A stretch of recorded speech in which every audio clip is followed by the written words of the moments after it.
I'm sure it didn't take much for you to realize that all three readings have to do with lost things. We have a lost sheep, we have a lost coin, and what we didn't read because it's rather lengthy, about the lost son, the parable of the prodigal son.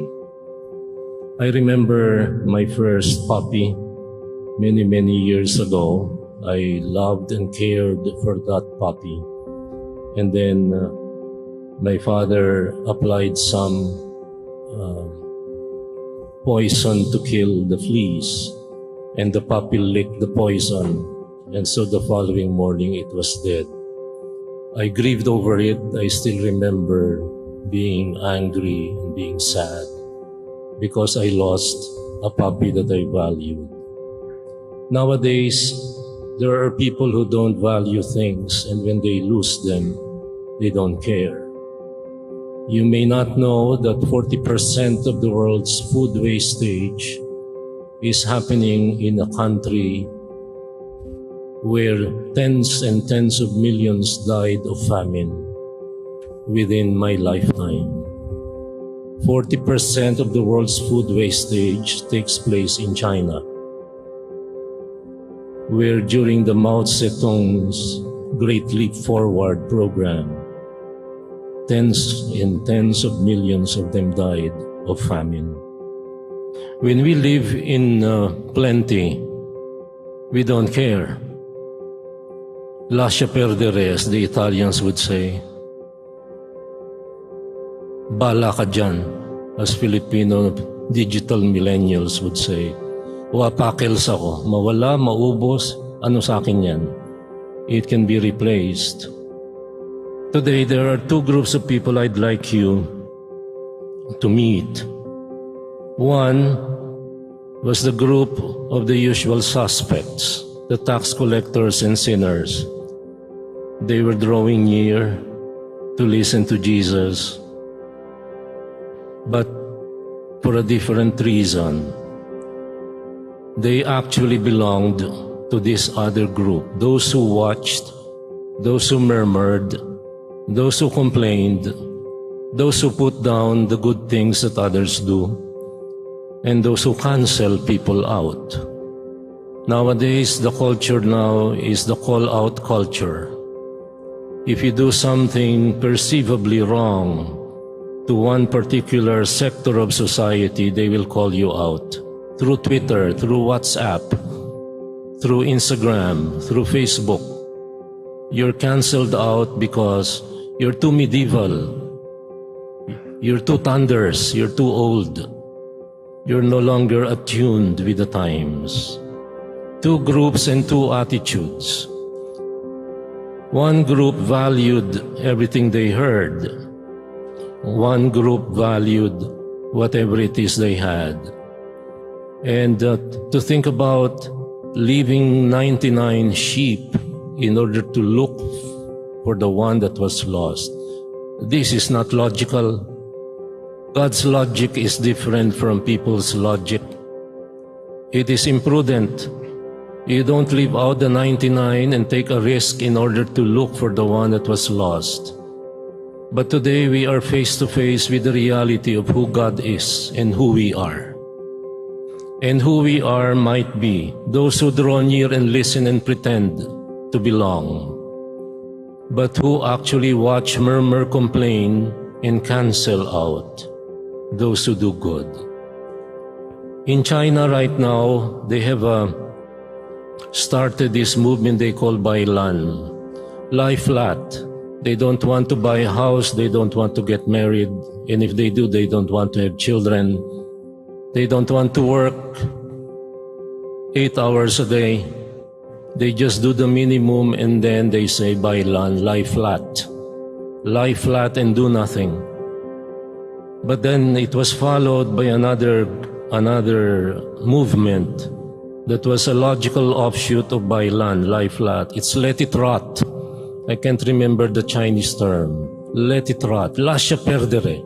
Bala kayo dyan. Walang mangyayari dyan. These are people who have lost all passion for everything noble, everything great, everything worthy of praise. This is not God's attitude. If God's attitude were lie flat and let it rot, then what do I care about that one sheep?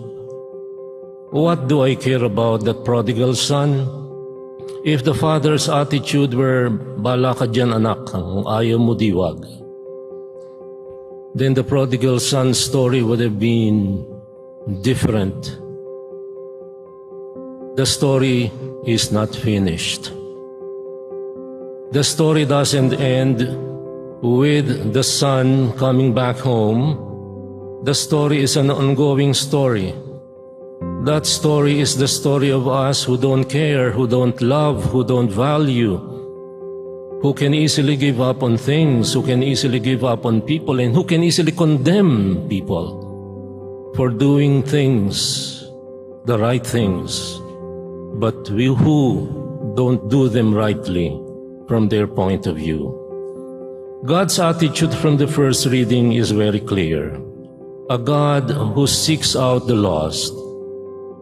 When God knew that the Israelites had fashioned a golden calf and worshipped a false god, He lost no time in telling Moses, "Go down there, Moses, they have done the unthinkable,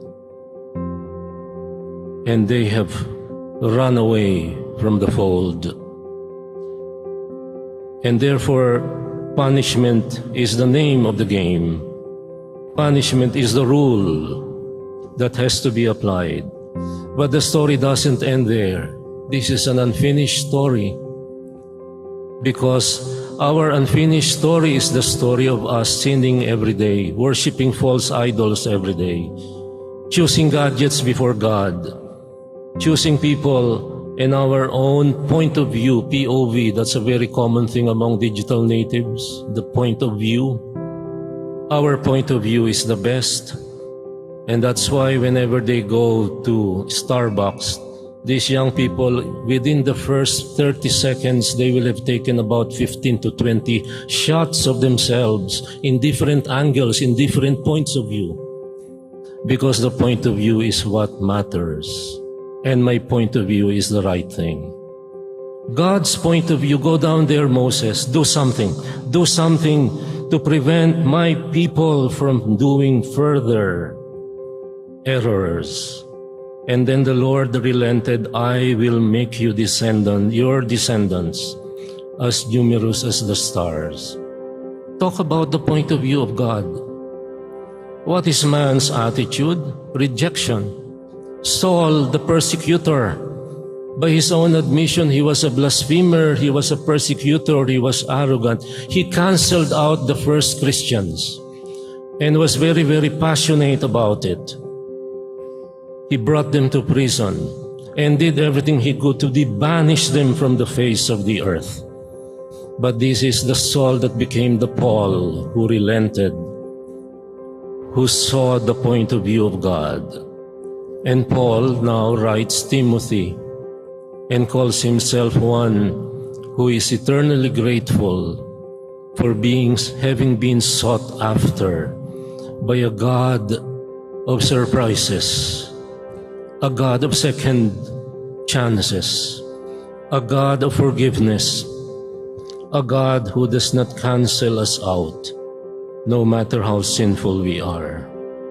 The tax collectors and the sinners draw near. They try to listen. But in the same breath, they were watching, murmuring, complaining, and canceling the Lord.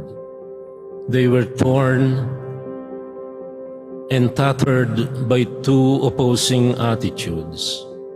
Our emerging attitude right now has been rubbed off on us by the Chinese culture. Nowadays, with 36 million in one city alone, all crying at night, shouting to be allowed to go out, but the Communist Party controls them like anything.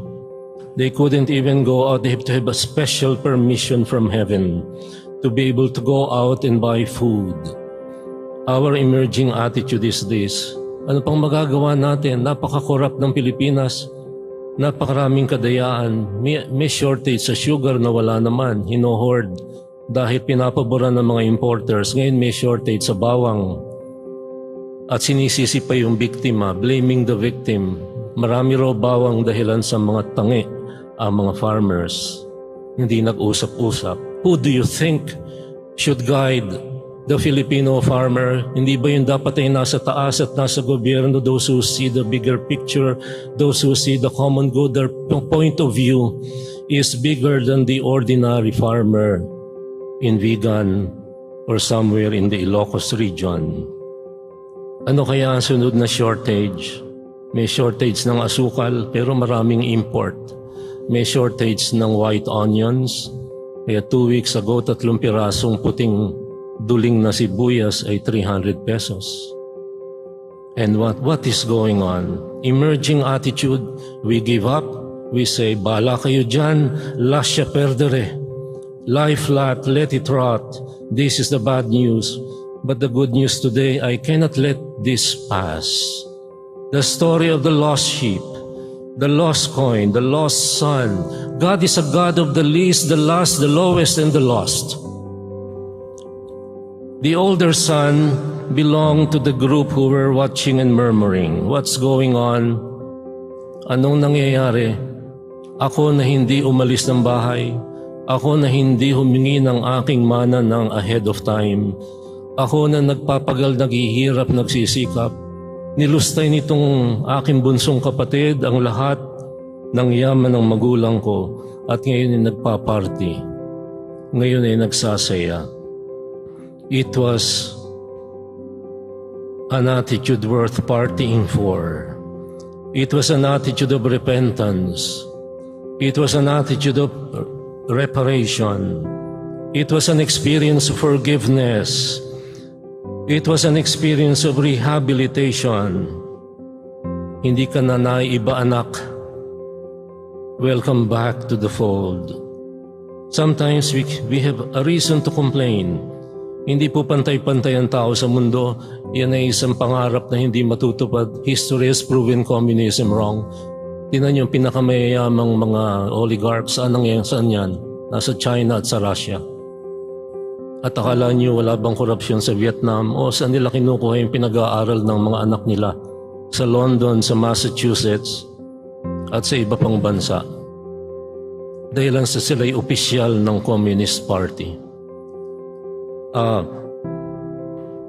Ano ang dahilan kung bakit tayo hindi bumibitaw? Sapagkat ang pangako ng Diyos ay hindi nagmamaliw. Hindi nagbabago, hindi nawawala. He is the God of the least, the last, the lowest, and the lost. I lost my puppy many years ago. I even lost myself at some point in my life. I hated the God. At some point, I hated the church. I hated the congregation for treating me shabbily. I hated all that was dear to me. But then God was merciful to me because I was a lost coin, I was a lost sheep, I was a lost son, and He never lost His love and concern and compassion for me. What more can you ask?